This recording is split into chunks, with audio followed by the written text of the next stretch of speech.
গোপালপুরের candidate nomination file আপনি এখানে উপস্থিত হয়েছে। সবাই জয় হোক, এবং মানুষের জয় হোক, কংগ্রেসের জয় হোক। এবং কিভাবে দেখছেন যে রাজারহাটের মানুষজনের কাছে সঠিকভাবে কংগ্রেস পৌঁছাচ্ছে কিংবা তাদের যে মূল সমস্যা সেগুলো তুলে ধরার ক্ষেত্রে কংগ্রেস কতটা? কংগ্রেসের সঙ্গে কোনো বিকল্প নেই।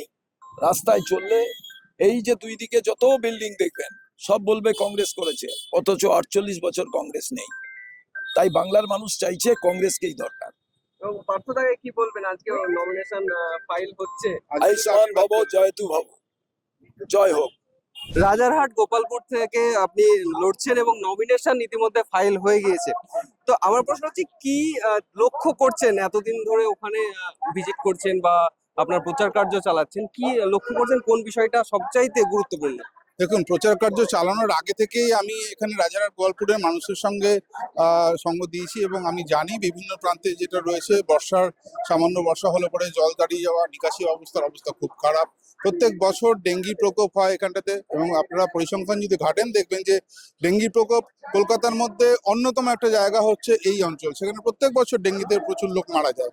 তো সেই জায়গাগুলো আমাদের বাগুইটি বাজার একটা আন্ডার ডেভেলপড অবস্থা রয়েছে।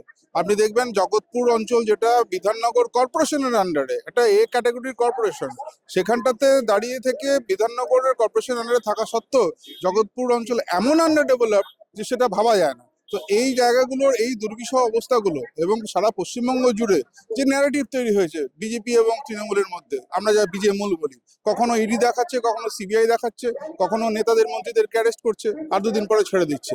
মানে হয় কেন্দ্র তুমি থাকো আর বাংলায় আমি থাকি, কখনো ধর্মের ভিত্তিতে, কখনো ভয়ের ভিত্তিতে। তুমি আর আমি দুজনে মিলে খেলবো, বাকি আর জনগণ কোথায় যাবে তাদের কোনো হিসেব নেই। তারা ছাগলের তৃতীয় সন্তান না কিসের সন্তান সেটা তাদের কোনো হিসেবে ব্যাপার না। তো এর প্রতিবাদে আমরা দাঁড়িয়ে জাতীয় কংগ্রেস এবার সারা পশ্চিমবঙ্গের 294টা কেন্দ্রের প্রার্থী দিয়েছি, আমিও তাদের মধ্যে অন্যতম। আমি রাজ্য কংগ্রেসের সাধারণ সম্পাদক হিসেবে দায়িত্ব নিয়ে বলছি, শুভঙ্কর সরকার রাজ্য কংগ্রেসের সভাপতি হিসেবে দায়িত্ব গ্রহণ করার পর থেকে সারা বাংলা জুড়ে কংগ্রেস তার নিজের মাটি খুঁজে পেয়েছে এবং আগামী দিনে পশ্চিমবঙ্গের মানুষ দেখিয়ে দেবে যে পশ্চিমবঙ্গের বুকে যত অন্যায়, অত্যাচার, অবিচার গত কয়েক বছর ধরে হয়ে চলেছে সেগুলোর যাতে প্রতিকার হয়, সেই আবেদন নিয়ে আমরা জনগণের সামনে কংগ্রেসের কাছে কেমন সাড়া পাচ্ছে? আমি যথেষ্ট ভালো সাড়া পাচ্ছি। মানে আমি ভাবতে পারিনি যে 20 বছর পরে আমরা এখানটাতে প্রার্থী পদ দাখিল করেছি এবং কংগ্রেস সমস্ত জায়গায় প্রার্থী দিয়েছে। তো এই 20 বছরের গ্যাপে পরেও যে মানুষ এখনো আমাদের সঙ্গে এইভাবে সহযোগিতার হাত বাড়িয়ে দিচ্ছেন এবং সমর্থন যোগাচ্ছেন, এটা অভাবনীয়। না দেখলে বোঝা যাবে না।